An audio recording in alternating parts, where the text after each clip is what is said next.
En este video voy a decir una breve descripción de la historia de las mujeres que vimos durante las clases. La primera mujer, la cual voy a nombrar, es Aspasia. Ella vivió aproximadamente entre el 401 y el 460 a.C. Su nombre significa Bella Bienvenida. A la edad de sus 20 años, Aspasia se marchó con su padre de Mileto en Asia Menor hacia Atenas. En su ciudad natal, su padre ya había decidido convertirla en hétera. Las héteras eran mujeres que vendían su cuerpo a cambio de dinero. La mayoría de las veces se trataba de mujeres de mucha cultura, que eran muy respetadas por su sabiduría. Aspasia había recibido una formación brillante. En Atenas dirigía una escuela de héteras y regentaba un burdel que visitaban los hombres más ilustres de la ciudad. Entre ellos estaba el filósofo Sócrates, quien se sintió fascinado por la inteligencia de esta mujer, según informan las fuentes.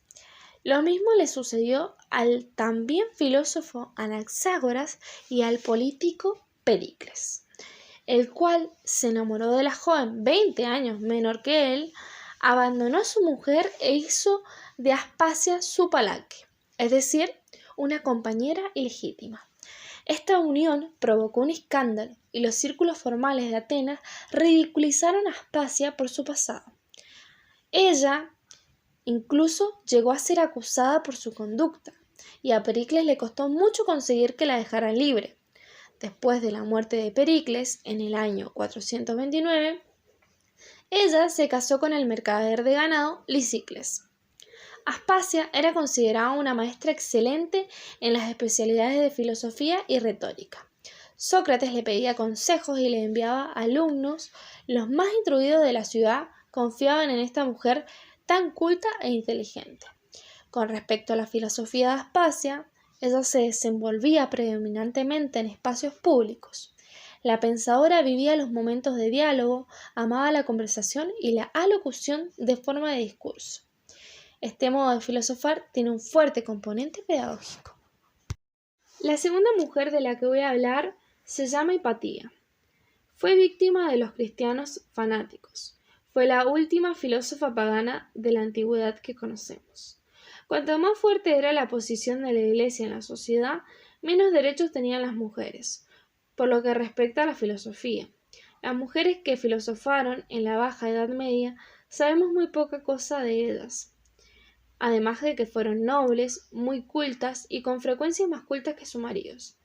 Y las que se quedaban solteras, como a menudo entraban a monasterios, los cuales eran focos de cultura, tenían la posibilidad de ampliar sus conocimientos. Para la filosofía de esta época, el Dios cristiano era el eje central. La relación entre la fe en Dios y la razón fue uno de los problemas más característicos de los conflictos. En la Alta Edad Media, ¿estaban confrontadas de manera irreconciliable o podían enriquecerse mutuamente? Si se contempla desde la historia de la filosofía, esta fue una pregunta obligada durante toda la Alta Edad Media. Por otro lado, la situación de las mujeres había mejorado en tanto que podían ejercer muchas más profesiones que en la Baja Edad Media. Habían, por ejemplo, mujeres comerciantes y copistas. Las copistas tenían la tarea de copiar obras de importancia. La escritura era la única posibilidad que disponían las mujeres para poder expresar sus pensamientos y emociones.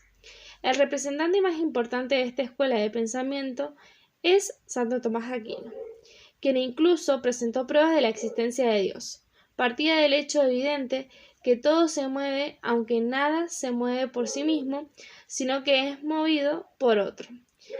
Pero este ciclo no puede continuar hasta el infinito, ya que debe haber un motor primero que no sea movido por ningún otro agente. Este motor no movido, Tomás lo llama Dios. A las mujeres no les estaba permitido ocuparse de estas cuestiones, ni de tratados filosóficos y teológicos en general, de ahí que conozcamos a ninguna mujer.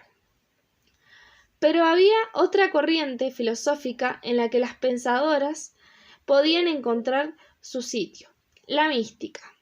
La palabra mística procede del griego mrieta y significa cerrar los ojos.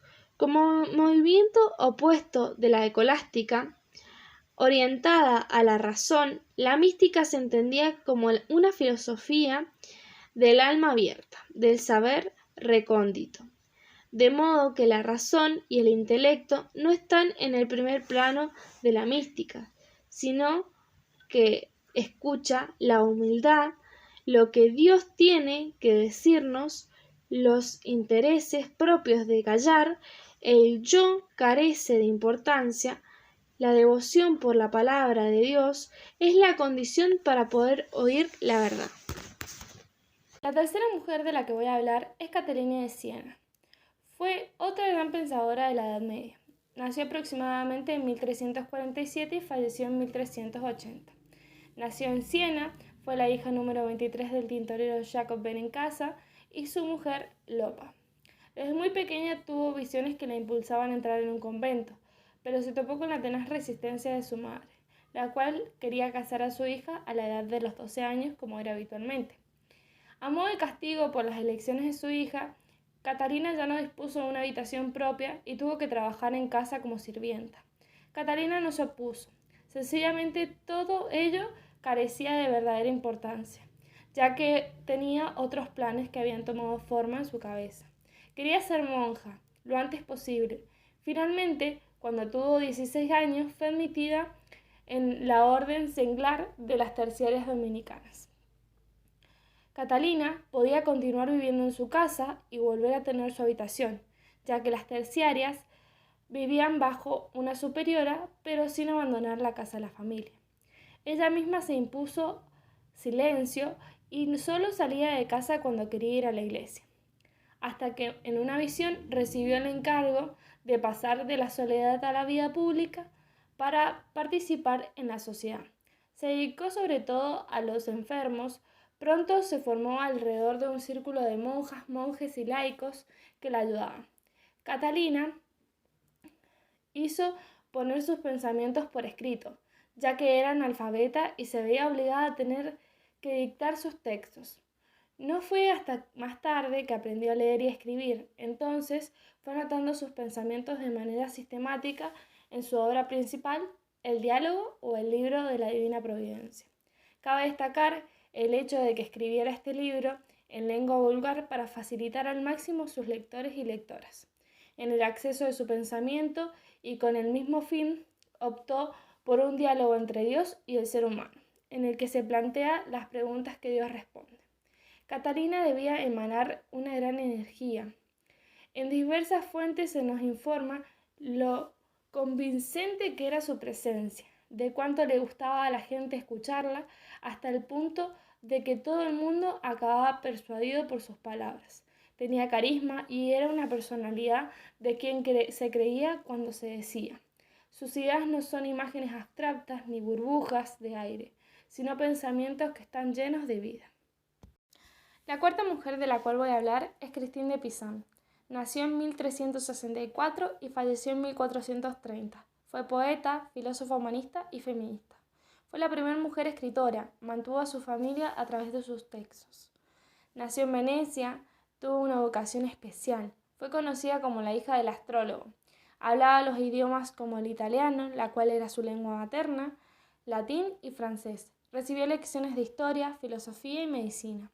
Aprendió a leer y a escribir, tuvo tutores privados y demostró grandes dotes al crear poemas. A sus 15 años se casó. No fue un matrimonio arreglado. Tenía 2 hijos y una hija. No adoptó el apellido de su marido. Se quedó viuda a sus 25 años. Tomó la decisión de seguir escribiendo y tenía un taller de escritura. Hizo la bibliografía del rey Carlomagno.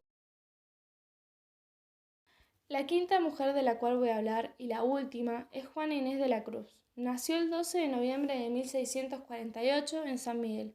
Asistió a una escuela y a sus 3 años de edad ya sabía leer. Desde niña fue muy disciplinada en cuanto a sus estudios. A modo de castigo, ella se cortaba el cabello cada vez que no se podía aprender un tema. Los idiomas que manejaba eran el latín y el español. Se inclinó por la vida monástica y a sus 19 años ingresó al convento Carmelitas Descalzas y luego de 3 meses lo abandonó. Luego ingresó al convento de San Jerónimo, donde se pasó el resto de su vida. Ella defiende el valor de la mujer y su educación.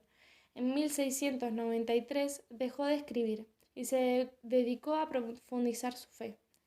Se la reconoce como el Fénix de América y como la 10ª